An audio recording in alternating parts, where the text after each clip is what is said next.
The first thunder comes while the sun is still shining. It rolls across the hills so slowly that, for several seconds, you mistake it for a wagon crossing an old wooden bridge somewhere beyond the trees. Then the sound deepens, smooth and distant, and the leaves along the road turn their pale undersides toward the wind. The storm has found the valley at last. All week, the July heat has rested over the Hudson like a heavy quilt. Grass has faded at the edges. Porch steps have held the warmth long after midnight, and every open window in the village has seemed to breathe the same warm air back into the same warm rooms. But this evening, as you walk beneath 2 rows of sugar maples toward Willowmere Gardens, the heat begins to loosen.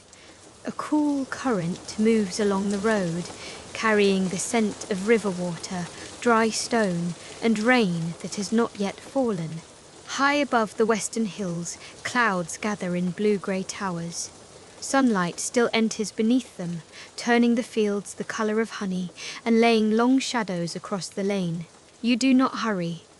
Willowmere's gate stands open ahead, and the person who invited you has promised that there is plenty of time. A brass sign beside the gate shows a fern curled around the words, Willowmere, Conservatory, 1887. Beyond it, a gravel drive passes through meadows and descends toward an old brick house, but your attention is caught by the structure rising behind a wall of linden trees. At first, you see only the highest curve of glass. Then the path turns, the trees part, and the conservatory appears all at once, long and luminous in the evening sun. Its iron ribs have been painted a deep blue-green. Tall windows rise from a low foundation of warm red brick and bend inward to form a vaulted roof. At the centre stands an octagonal dome topped by a small weather vane shaped like a swallow. The whole building resembles an overturned ship made of glass, moored in a sea of gardens. Inside, broad leaves press green shadows against the panes. A few amber lamps are already glowing among them. You have seen photographs of Willowmere, but photographs did not show the scale of the glass or the way sky and trees gather in its reflections. Nor did they show the pale streaks left by old rain, the small imperfections in the panes, or the careful patches where glaziers have replaced one piece and left another that has held through 100 winters. Another low sound of thunder travels across the valley. This time, the glasshouse seems to listen with you. A woman steps from the open doorway carrying a basket on one arm. She wears a linen shirt with its sleeves rolled above her elbows, soft brown trousers, and a straw hat faded almost white. Her silver braid reaches the center of her back. Beside her walks a long-haired grey cat with white paws. The woman raises her free hand. "You made it before the rain," she says. Her name is Clara Bell, and she has tended Willowmere for 34 years. She was the one who sent you the invitation, written in green ink on a card pressed with a fern. "Come when the Queen of the Night is ready," the card had said. "Bring nothing that cannot wait until morning." You had known Clara only through a friend who once volunteered in the garden, yet the invitation had felt less surprising than it should have. For several months, your days had been crowded by small obligations, none especially difficult on its own, but together they had filled every open space. You had begun to miss the sensation of waiting for one simple thing. Clara's card offered exactly that. A plant in the old conservatory had formed a bud. If the weather and the plant agreed, the bud would open after sunset and close again by morning. You were invited to spend the night and watch, or to fall asleep before it happened, which Clara said would be equally acceptable. Now she leads you through a herb garden where lavender and thyme lean into the rising breeze. The grey cat follows, placing each white paw exactly in the center of the path. "That's Moss," Clara says. "He has no official duties, which makes him senior management. You reach the glasshouse door as the sun slips behind the first bank of cloud. The light changes from gold to a soft greenish grey. One large drop lands on a dusty flagstone between you. It darkens the stone to charcoal and gives off the faint mineral scent of rain. A second drop taps the iron frame above the door. The third marks the brim of Clara's hat. She looks toward the western hills, then smiles. "Good," she says. "The roof has been waiting too." The warmth inside the conservatory is different from the warmth outdoors. It is green, shaded, and filled with the breath of damp soil. When you step through the doorway, the air closes softly around you, fragrant with citrus leaves, jasmine, old brick, and the sweetness of flowers too small to see at first. The central aisle runs straight beneath the vaulted roof, paved in red and cream tiles worn smooth by generations of gardeners. Narrow paths branch into planted beds and disappear behind palms, tree ferns, camellias, and climbing vines. Along the iron columns, brass pipes rise toward the roof fence. Wooden benches hold clay pots in orderly rows. Watering cans rest beneath spigots, their handles turned outward as if someone has set a table.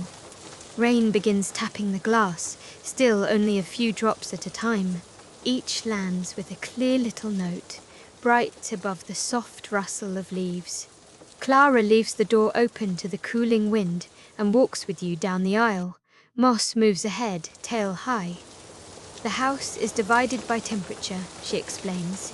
The western wing holds plants that prefer dry warmth.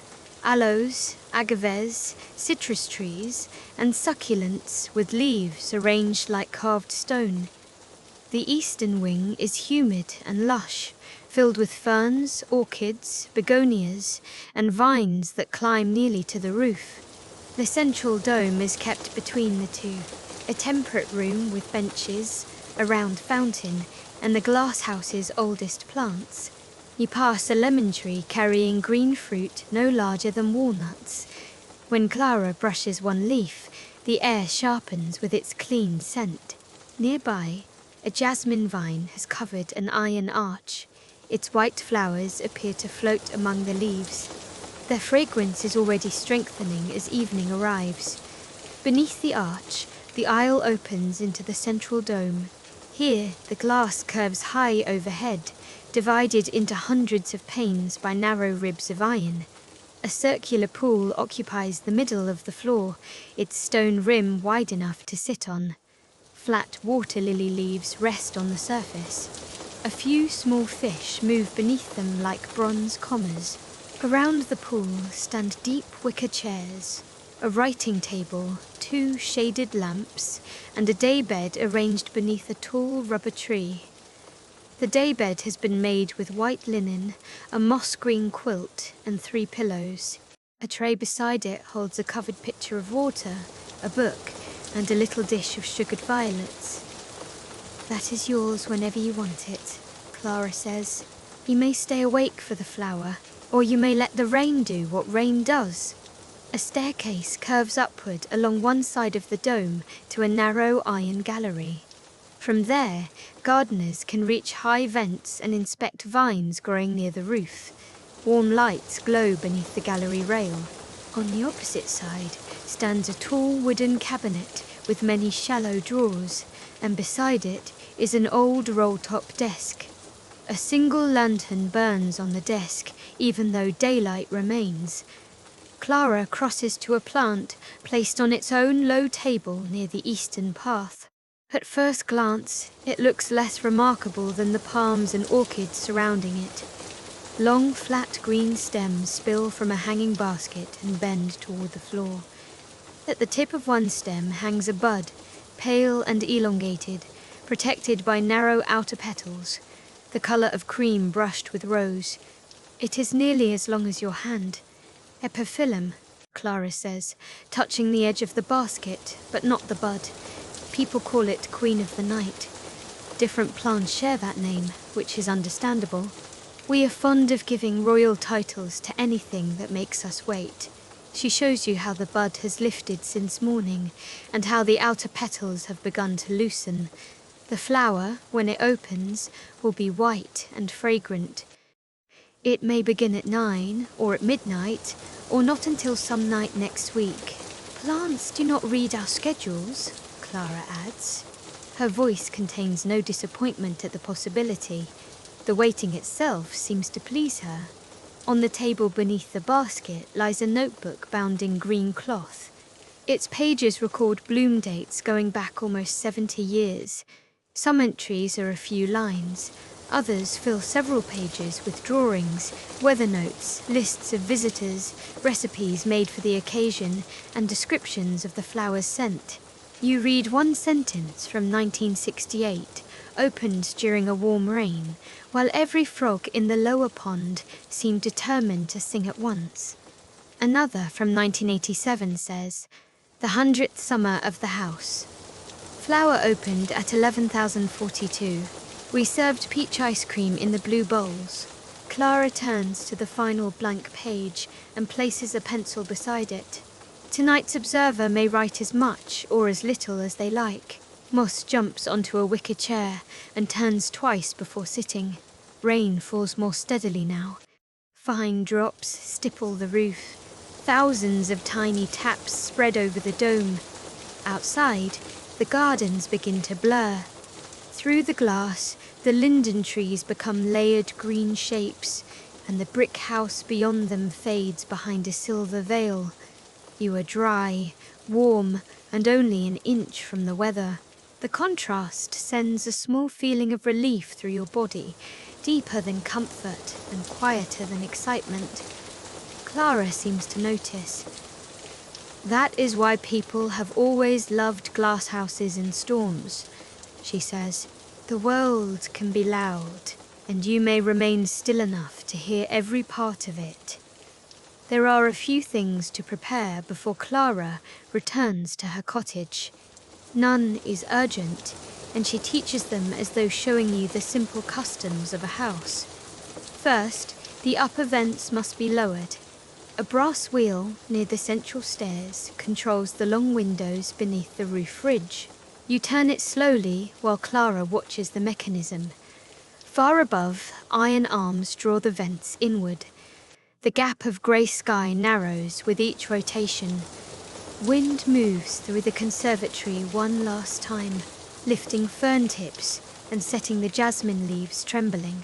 When the vents settle against their seals, the rain on the roof sounds fuller, less like separate drops, and more like a fabric being gently unrolled.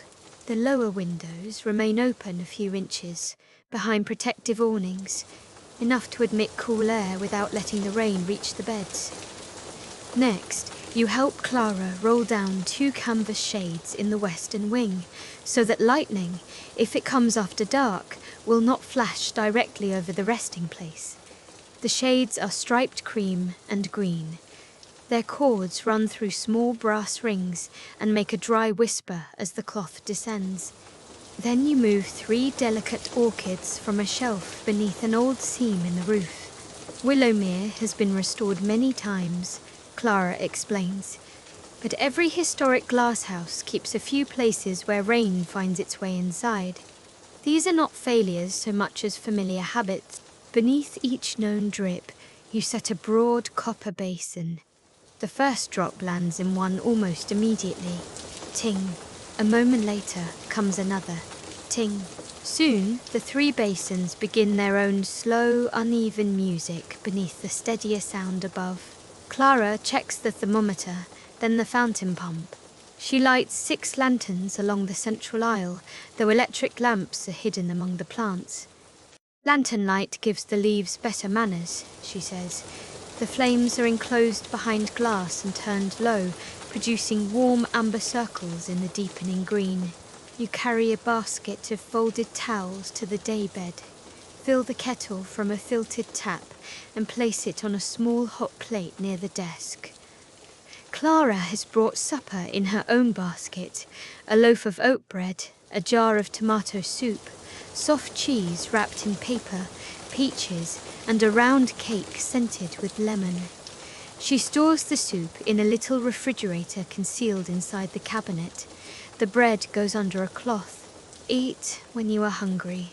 Tea is in the blue tin. There is a telephone in the desk, and my cottage is only 5 minutes down the covered walk. She points through a side door to a narrow corridor of glass connecting the conservatory to a brick potting house. Beyond that building, a roofed path continues toward her home. You will not truly be alone, only privately accompanied by the storm. Another roll of thunder moves closer, still soft at its edges. Moss opens his eyes but does not leave the chair. Clara takes off her straw hat and shakes a few drops from the brim. She has one final task for you. Near the fountain stands a brass lever marked Rain Channel. When water fills the gutters along the roof, the lever can direct part of the flow into an old stone runnel that circles the central pool. The system was designed in the 19th century to collect rain for watering. It no longer supplies the tanks, but during a good storm, the channel still carries a shallow silver stream through the conservatory. Wait until you hear the downspout fill, Clara says. It will sound like someone pouring a barrel of buttons.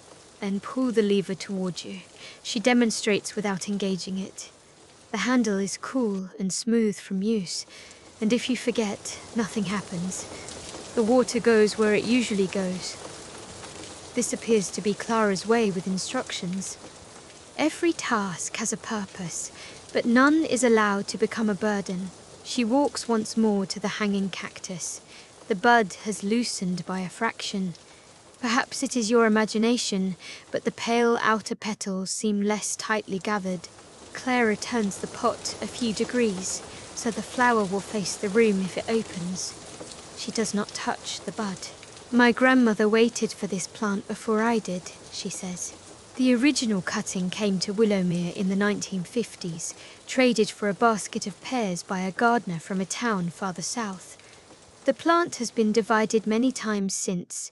Its children grow on porches, in sunrooms, and in kitchen windows throughout the valley. On bloom nights, people used to telephone one another and arrive, carrying pies, coffee, folding chairs, and sleeping children. Sometimes the flower opened before the last guest came. Sometimes everyone waited until 2 a.m. and went home without seeing it. They never called those nights wasted, Clara says. Rain slides down the pane behind her, drawing wavering paths through the reflection of the lanterns. A room full of people waiting gently is a rare and useful thing. She places the green notebook on the writing table and leaves the pencil across its cover. At the door, she pulls on a light raincoat. Moss remains where he is. He has chosen his weather station, she says. You ask if you should bring him back later. He will tell you what should happen later. With that, Clara steps into the covered corridor. You watch her pass behind fogged panes, a soft yellow shape moving toward the potting house. She turns once and waves. Then, a curtain of rain hides her. You close the inner door, return to the central dome, and listen as the storm places both hands over the roof. For several minutes, nothing is asked of you. You sit in the wicker chair opposite Moss and watch water alter the world beyond the glass. The garden paths lose their sharp edges. Flower beds become pools of colour, red and white and purple softened into one another. The linden trees bend and recover, bend and recover. Rain strikes the upper panes with a quick, bright patter, gathers in beads and runs downward in clear streams. On the vertical windows, the streams merge, divide and merge again. Each one catches lantern light as it passes, so that the building appears lined with moving gold threads. The air inside begins to cool. Heat, stored in the tiles and brick, rises gently, carrying the scents of soil and leaves. Jasmine grows sweeter in the dampness. Somewhere in the eastern wing, water touches the dry surface of a clay pot and releases an earthy fragrance. You breathe it in without trying to name every part. The conservatory does not smell like perfume. It smells alive, layered and changing. A wind gust sends a heavier sheet of rain over the roof. The sound expands suddenly, then relaxes. Moss lifts his head. You both wait. From the western wall comes a hollow rushing noise, faint at first, then growing until it resembles thousands of small wooden beads tumbling through a pipe. The downspout is filling. You cross the tiles to the brass lever and draw it toward you. For a moment, nothing happens. Then water enters the stone runnel at your feet. It appears beneath a fern-covered grate and travels around the central pool in a shallow, shining ribbon. The channel is no wider than your hand, lined with smooth pebbles of grey, green and rust. Water folds around them, making a low voice quite different from the rain above. It passes under two tiny arched bridges built into the floor and disappears through another grate at the far side of the dome.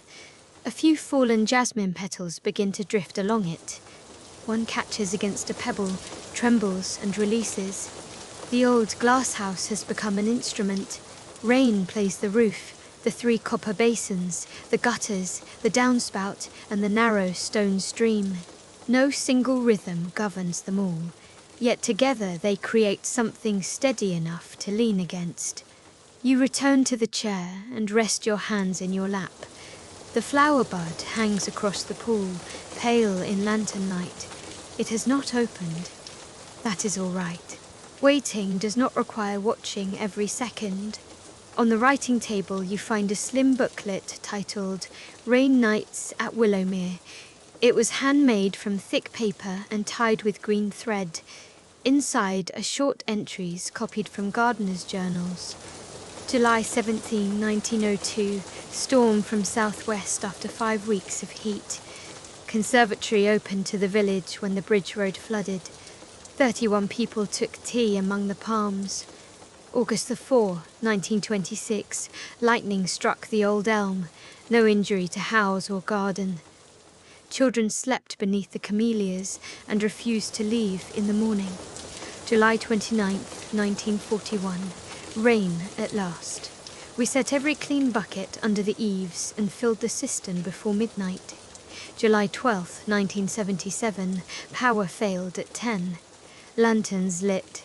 The glass roof was more beautiful in darkness than any of us remembered. The entries describe storms, but not danger.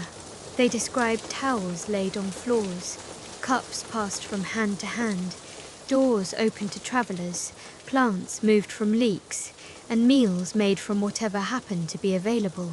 The conservatory was not merely a place where fragile things were protected. It was a place that practiced protection over and over until shelter became one of its ordinary functions. You close the booklet and listen. A closer peal of thunder rolls above the valley. It is deep, but not sharp, travelling from one end of the sky to the other. The glass does not tremble. The iron ribs remain dark and still. Rain keeps its many voices. Moss leaves his chair, stretches each front paw, and walks toward the eastern wing. He pauses beside the jasmine arch and looks back. You follow, taking one lantern from its hook.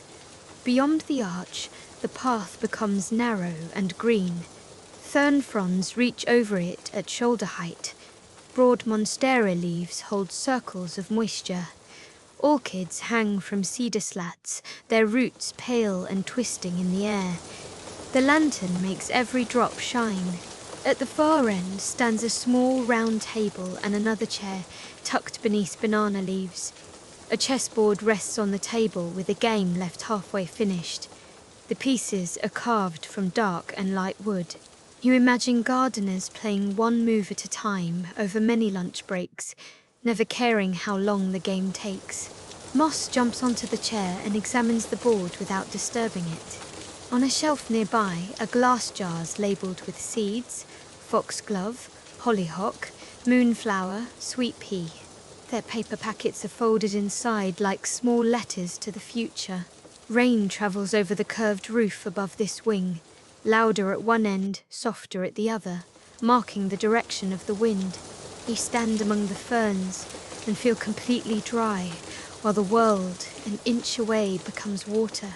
It is the exact sensation promised by the images you carried in your mind when you came, yet it is more physical now.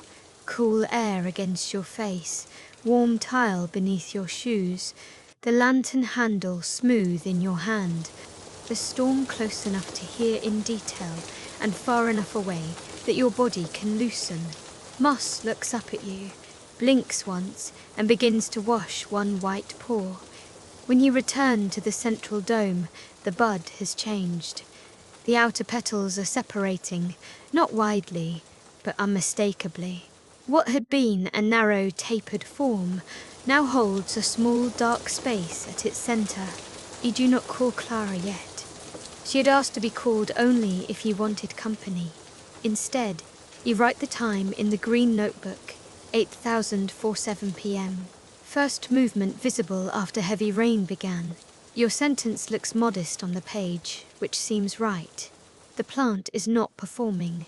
It is continuing a process begun weeks ago, using stored light, water, and quiet instructions within its cells. You happen to be here when part of that process becomes visible. You draw a simple outline of the bud, then stop before the drawing becomes a task. The kettle is still waiting near the desk.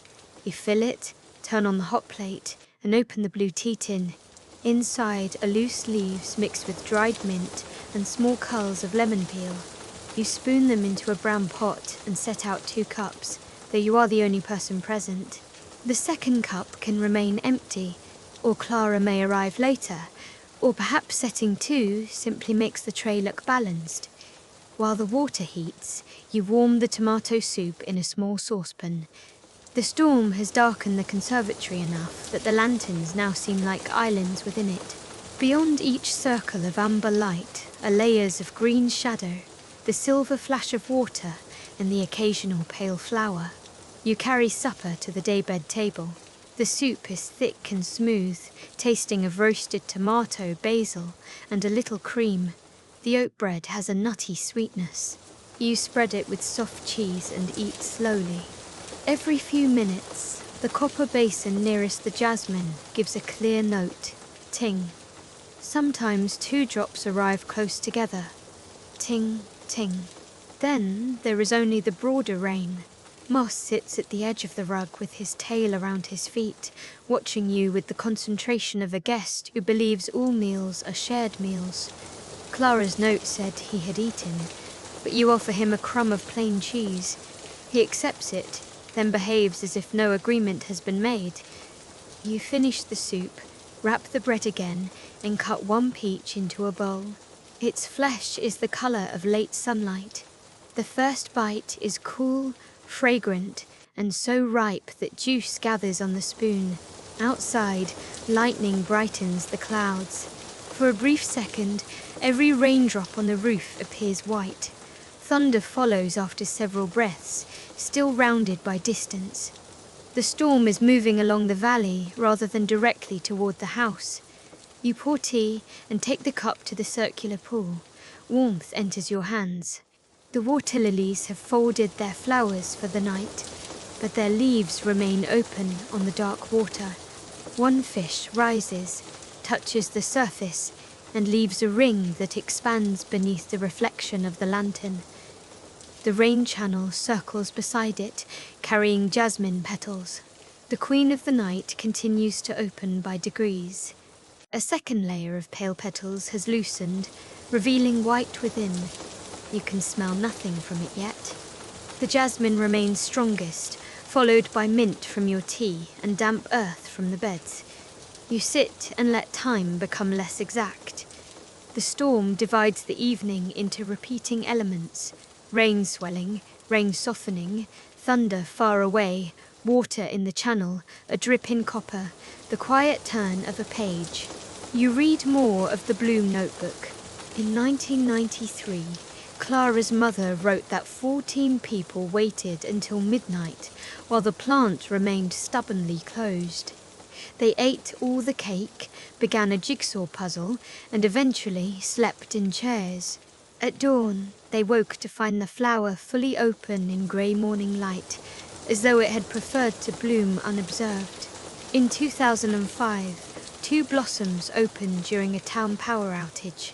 Everyone present held a lantern, and their reflections multiplied across the glass until the room seemed filled with lights. In 2016, no one came because the roads were icy. Clara sat alone with Moss's predecessor, a black cat named Thimble, and listened to sleet. The entry contains only one final line. Quiet can be company when it is not forced upon you. You look around the dome. The quiet here is not silence, and your solitude is not emptiness. The room is crowded with living things engaged in slow work.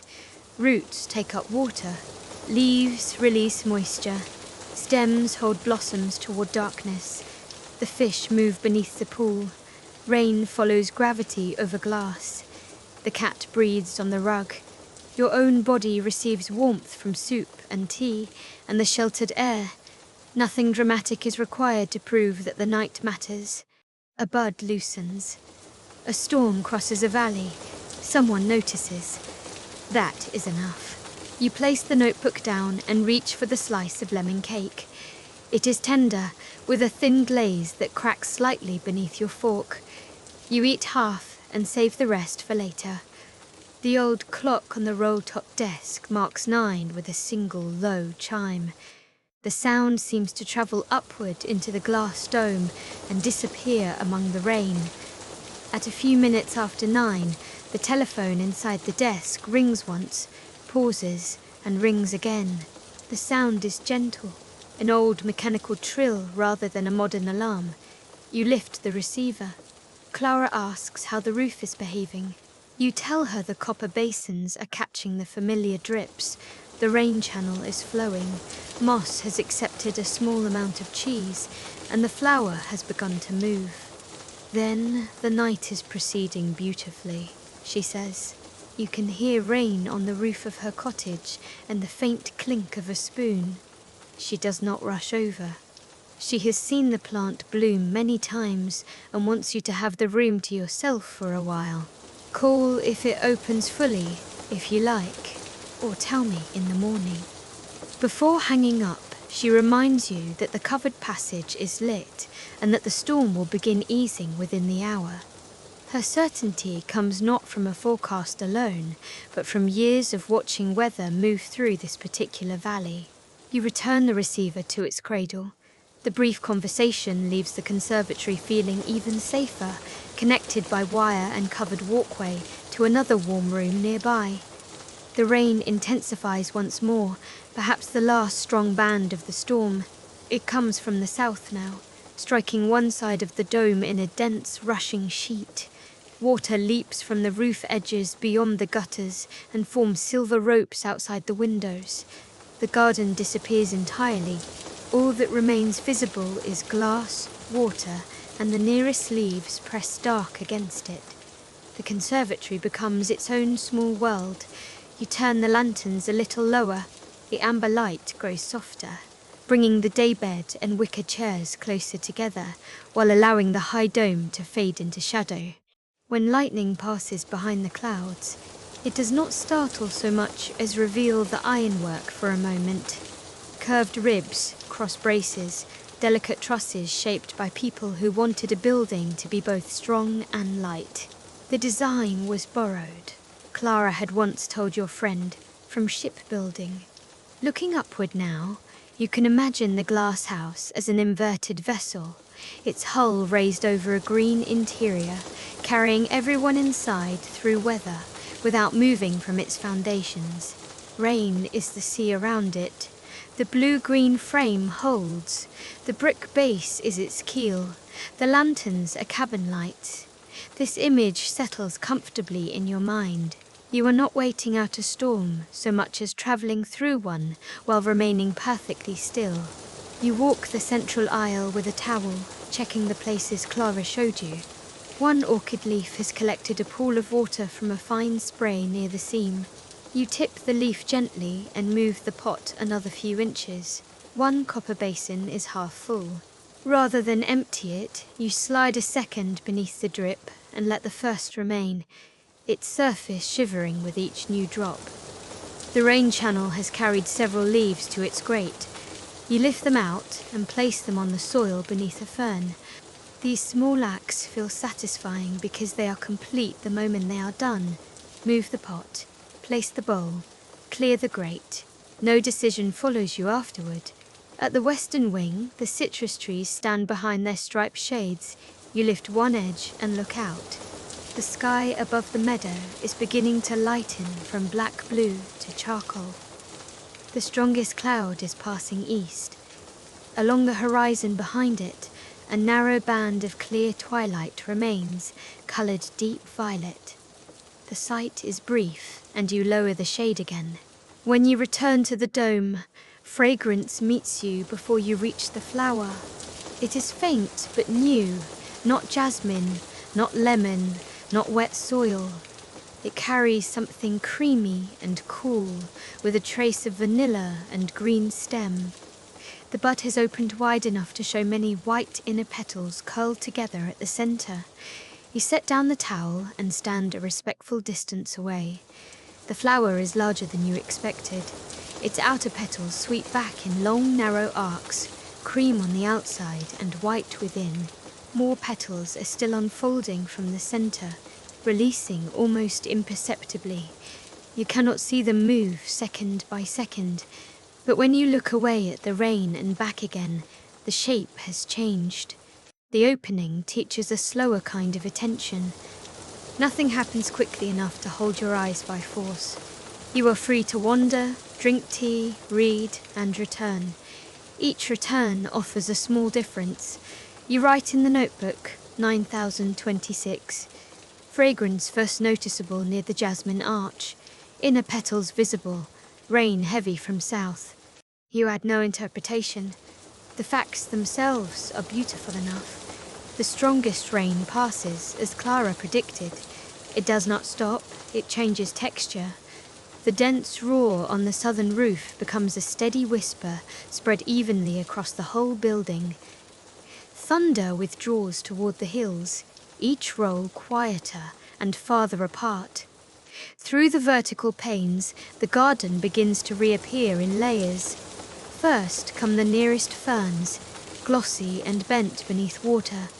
Then the pale line of the path. Then the dark trunks of the linden trees, and, beyond them, one warm square of light from the brick house. The air inside has cooled enough that you pull a light blanket around your shoulders. Moss has moved to the daybed, occupying the centre with his paws tucked beneath him. He permits you one corner. Together you watch the flower. It is nearly open now, a white wheel against the dark stems. At its centre, fine stamens gather like a brush of pale silk. The long outer petals curve backward, giving the blossom depth and motion, even while it remains still. Its fragrance grows stronger, but never heavy. It reaches you in soft intervals when air moves through the lower windows. You think of nocturnal pollinators, finding pale flowers by moonlight and scent, each bloom offering a signal in the darkness. Here, no wild moth may enter through the screened fence, but the flower gives its signal anyway. It does what it has prepared to do. You turn to the first pages of the green notebook, where an earlier gardener copied the plant's history. The original cutting came from a conservatory that no longer stands, a smaller glasshouse attached to a hotel near the river. When that building closed, its gardener divided the cactus among friends. One cutting came to Willowmere in a breadbasket lined with newspaper. It rooted in a clay pot, grew slowly, and first flowered after 7 years. Since then, dozens of cuttings have left this room. A schoolteacher kept one in her classroom. A baker grew another above the flower bins. Someone carried a piece to Chicago in a train compartment. Someone else sent one south in a wooden crate. Each plant continued in a different window, under a different hand, waiting through seasons until it was ready. The lineage feels like a quiet form of correspondence, not letters, but living paragraphs passed from person to person.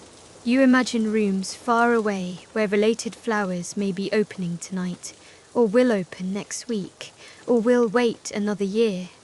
You write one line in the notebook. The flower makes the room feel connected to windows I cannot see. Then you stop. The rest belongs to the feeling itself. At 9048, the petals reach their fullest spread. You call Clara. She answers immediately, but does not speak first, as if she knows you may want to say only a few words. It is open, you tell her. I thought it might be. You describe the rain softening, the pale centre, and the fragrance. Clara listens. Would you like me to come? She asks. You look at the lanterns, the dark pool, moss on the quilt, and water flowing through the old stone channel. You realise that you would enjoy seeing her, not because the room feels lonely, but because sharing a noticed thing can be another kind of rest. You say yes. 10 minutes later, a glow moves through the covered corridor. Clara enters in dry shoes and a blue cardigan, carrying a small tray. On it are 2 bowls of peach ice cream, the colour of sunset. For the tradition, she says. You show her the notebook entry from 1987, and she laughs. My mother made that batch. It froze so hard we bent 3 spoons. Tonight's ice cream is soft around the edges. You sit together beside the pool, bowls in your hands, while the flower faces the room. Neither of you talks for a while. Rain fills the pauses without making them awkward. Clara eventually tells you that the conservatory's first owner built the central dome for his wife, who disliked thunderstorms but loved plants. During storms, she brought her correspondence and sewing to this room. The glass did not make thunder quieter, but it made rain visible.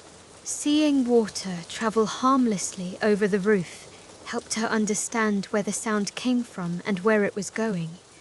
Years later, during a difficult summer in the village, she began opening the glasshouse whenever weather turned bad. Neighbours arrived wet and left dry. Children learned the names of ferns. Someone always made tea. The building stopped belonging to one family that way, Clara says. Willowmere eventually became a public garden, but perhaps it had begun becoming public long before any papers were signed. The rain channel continues carrying a thin stream around your feet. Peach ice cream melts sweetly on your tongue. The flower remains open, not for an audience and not because a page will record it. It would have bloomed in an empty room, yet there is something tender in being present. You do not need to own a moment to receive it. Clara stays a little longer, checking the copper basins, touching the orchid soil, and moving one pale knight on the unfinished chessboard. Before leaving, she slips a packet of moonflower seeds into the green notebook and turns the rain lever halfway back, narrowing the stream in the stone channel to a quieter thread. The flower will begin closing before dawn, she says beneath the covered passage. You need not stay awake to see it. Morning does not require witnesses either. Her blue cardigan passes behind the rain-softened panes until the potting house door closes. You lower the lanterns, open a lower window another inch, and settle on the daybed beneath a cedar-scented quilt. Frogs begin calling from the lower pond while the storm fades to a fine shower. Moss circles once near your feet and lies down. Across the pool, the white flower remains luminous in the warm, dark room. The storm has lowered the temperature by nearly 20 degrees. Coolness now gathers close to the tile floor and moves across the daybed in slow currents. You draw the quilt higher. It smells faintly of cedar from the cupboard. The pillow beneath your head is firm and cool. From where you lie, you can see the flower in profile. Its long white petals seem to hold the remaining light. Beyond it, rain streaks the windows, and beyond the windows, the garden is a soft darkness. One lantern makes a warm oval on the floor. The rest of the conservatory recedes into green shadow. You listen for the smallest sounds now that the storm has passed. Drops fall from the roof edge into a stone trough outside. A leaf releases water onto another leaf with a soft pat. The fountain circulates in the central pool. One fish touches the surface. Moss purrs for a time, then becomes silent. Farther away, frogs continue from the pond, slower than before. The old building settles as iron and glass cool. A brace near the dome makes one small click. A wooden bench gives a faint creak. Nothing is wrong. Materials are simply changing temperature, making room for the cooler night. Your own body can do the same. The muscles around your eyes can soften. Your tongue can rest. Your shoulders can sink into the mattress. Your hands have completed every task they were given. They turned the vent wheel, moved the orchids, placed the basins, opened the rain channel, held soup, tea, a pencil, and a bowl of peach ice cream. Now they are empty. You place them where they are comfortable. Your feet walked the garden path, the central aisle, the fern wing, and the iron stairs. They have nowhere else to go tonight. The room is prepared. The flower is open. The rain is ending. Nothing remains unfinished in a way that requires you. Even the unfinished chess game can wait for another lunch. The moonflower seeds can wait inside the notebook. Tomorrow can wait beyond the wet glass. You close your eyes for a moment, and the sounds become more dimensional. Rainwater in the gutter is above and to the left. Frogs are low and far away. The fountain is near, steady and soft.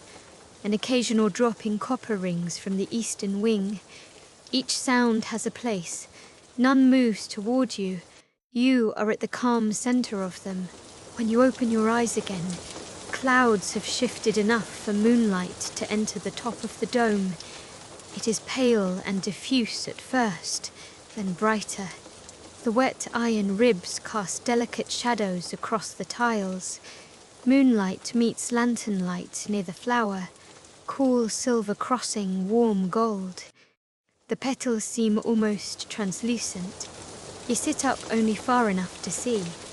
A moth has entered through one of the screened lower vents, or perhaps was resting inside all along. It circles the lamp once, then moves toward the white bloom. Its wings are small and brown, easy to overlook. It settles on a nearby stem, opens and closes its wings, and remains there. The moment is quiet and ordinary, yet it completes something in the scene. The flower's scent has reached a creature suited to the dark. You do not rise or reach for the notebook. Not every observation needs to become a record. You lie back down. Moonlight brightens the upper leaves, while the lower room stays warm and dim. Time becomes difficult to measure. The clock may have passed 11. It may be closer to midnight. You no longer need to know. Sleep comes near, not as a door suddenly opened, but as mist gathering at the edges of the garden. Details begin to soften. The flower remains white. The lantern remains gold. Rain remains a faint touch on glass. Between these simple points, thoughts have more room to drift apart. One thought may arrive about the day you left behind. It can rest on a leaf and slide away like water. Another may arrive about the morning ahead. It can pass over the dome like cloud. You do not need to follow either beyond the glasshouse. The conservatory is built to let in night while keeping out weather. For tonight, it may also let thoughts be visible without allowing them to disturb the room. You can see one, recognize its shape, and let it move on. Moss's breathing becomes slow near your feet. The fountain continues its quiet circle. The queen of the night remains open in the dark. You drift and return several times without concern. On one return, the last active rain is falling, a sparse pattern of delicate taps too widely spaced to form a rhythm. On another, the rain has stopped, but water continues to descend from gutters and leaves. Later, even those sounds become fewer. The conservatory does not move from storm to silence all at once. It crosses through many shades of quiet. You lie within them, sometimes aware of the quilt, sometimes of jasmine, sometimes of nothing but the safe weight of your body on the daybed. A dream begins before you know you are dreaming. In it, the glasshouse is a ship after all. Its blue-green ribs curve around you, and its glass roof carries a sky full of warm summer rain.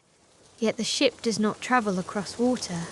It sails slowly through gardens. Ferns pass like waves. Linden trees rise and fall beyond the windows. The swallow weather vane at the dome's peak points the way toward a moonlit meadow. Captain Clara stands at the brass rain lever, wearing her straw hat, while Moss sits on the chart table with one white paw over the compass. No one needs directions. The ship knows the route. It carries baskets of seeds in its cupboards, old photographs in its drawers, and sleeping travellers beneath the camellias. Every lantern is reflected in the wet glass until the vessel seems filled with stars. At the bow, the Queen of the Night opens one petal for each mile, though there are no miles to count. Its fragrance trails behind the conservatory and settles over the valley. Wherever it passes, windows lift to admit cool air. People turn in their beds and breathe more easily. Gardens darkened by heat receive water. Dust sinks into the earth. Streams fill their shallow places. The dream changes without breaking. The central pool becomes the night sky, and the bronze fish move among constellations. Jasmine petals float around the moon. The little stone rain channel carries silver water from one star to the next. You kneel beside it and place a thought into the current. It is not an important thought, only something you have carried too long because you never found a place to set it down. The water accepts it without question. The thought passes beneath the first tiny bridge, circles the pool, and disappears through the fern-covered grate. You do not need to know where it goes. The current has room. More thoughts may follow if they wish, but none are required. You sit on the tile and listen to dream rain.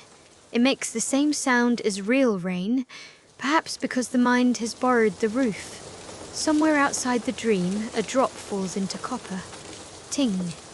Inside the dream, a small bell rings in a distant garden. You follow neither. The night is able to contain both. The flower begins to close, but not sadly.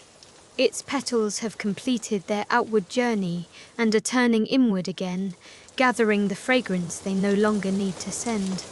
The moth lifts from the stem and crosses the dome. Clara closes the green notebook. The lanterns lower themselves one by one. The ship slows among the ferns and comes gently to rest in exactly the place where it began. When you surface briefly from the dream, moonlight has moved across the floor. The white bloom is still open, though one outer petal has begun to relax. Moss is no longer at your feet. A grey shape occupies the wicker chair instead, curled tightly with tail over nose. The lamp beside you remains low. You reach for the quilt without sitting up and draw it to your shoulder. The air smells cleaner after the storm. Through the cracked lower window comes wet grass, river coolness, and soil restored by water. The frogs have grown quiet. One remains, calling at long intervals from the lower pond. Its note rises, waits, and fades. You think of Clara's sentence, "A room full of people waiting gently is a rare and useful thing." Tonight, the room is filled differently, with plants, old stories, water, a sleeping cat, and you. Still, the waiting has been gentle. The flower opened. Nothing needed to be won from it. Now waiting itself can end. By the time the flower begins to fold its outer petals inward, you are sleeping too deeply to see it. The change happens slowly, without loss. The bloom has opened as fully as it knew how. It has filled the dome with fragrance, received the attention of a moth, and placed a new entry in the long green notebook. Now, it follows the next instruction written into its living shape. Petals relax. Stamens draw closer. The white wheel becomes a cup, then a pale gathered star. Moonlight travels west across the roof. The last clouds leave the valley. Stars sharpen above the swallow weather vane. In the lower garden, the pond reflects a broken piece of sky. Water drips from the linden leaves and sinks into dark earth. The road beyond Willowmere shines faintly between the maples. No cars pass. The village windows are dark. Farther away, the Hudson moves south under its own low mist, carrying rain from many hills. Inside the conservatory, the copper basins hold clear water. The rain channel is nearly dry, its pebbles still glistening. The orchids stand safely beyond the old seam. The striped shades hang straight. The old iron braces contract another fraction in the cooling air and make one final quiet click. The fountain continues to circulate. Moss wakes in the wicker chair, steps silently to the daybed, and curls near your knees. His weight is small but reassuring through the quilt. You do not wake. The lantern burns lower. At some hour before dawn, its fuel reaches the place Clara measured, and the flame shortens to a blue-gold bead. It does not go out. It simply becomes less bright as the sky above the eastern panes begins to change. Night blue softens toward grey. The first bird calls once from the linden trees, too early to begin a chorus. Another answers after a long pause. The greenhouse plants register the growing light in ways too subtle to see. Leaves angle, pores open and close. The water lilies prepare to lift their flowers again. The queen of the night continues folding. All of this may happen beyond your awareness. Sleep does not remove you from the world. It allows the world to continue carrying you without effort. The conservatory keeps the remaining coolness around your bed. The quilt holds warmth close to your body. Your breath enters and leaves at its own pace. No narrator within you needs to describe it. No observer needs to write the time. The notebook can wait beneath the lamp. In the morning, perhaps you will add one final line. Perhaps you will write that the flower opened at 9:48 during a south rain, that Clara brought peach ice cream, that frogs began when thunder ended, and that the last thing you remember was a moth resting near the bloom. Or perhaps you will leave the record exactly as it is. The blank space after your final sentence may say enough. Clara will arrive quietly through the covered passage with coffee and warm rolls. She will check the basins, touch the orchid soil, and smile at the folded flower. She will not ask whether you stayed awake until the end. She knows that sleep is also a way of trusting a garden. Later, sunlight will return to the wet panes. Every drop will catch it. Steam will rise from the path. The July heat may begin again, gentler after rain. Visitors will enter when the doors open and wonder at the freshness of the room. They may never know a flower opened here in the storm. They do not need to know. Beauty does not become less real when it remains private. For now, morning is still safely beyond the edge of your sleep. You rest in the long green room while the valley cools around it. Brick beneath, iron around, glass above, a grey cat warm against the quilt. The air scented faintly with jasmine, wet soil, and the last breath of a night flower. There is nowhere else you need to go. Nothing has been left unattended. The storm has crossed the hills. The rain has found the thirsty ground. The old house has performed its ordinary miracle of shelter. You came to wait for a bloom, and the waiting carried you somewhere softer than expectation. Now, even waiting can be set down. Let the flower close. Let the lantern dim. Let the stars move beyond the roof.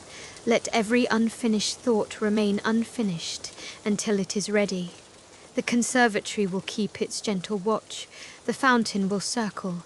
Leaves will breathe in the dark. And you can continue, quietly, comfortably, deeply, into sleep.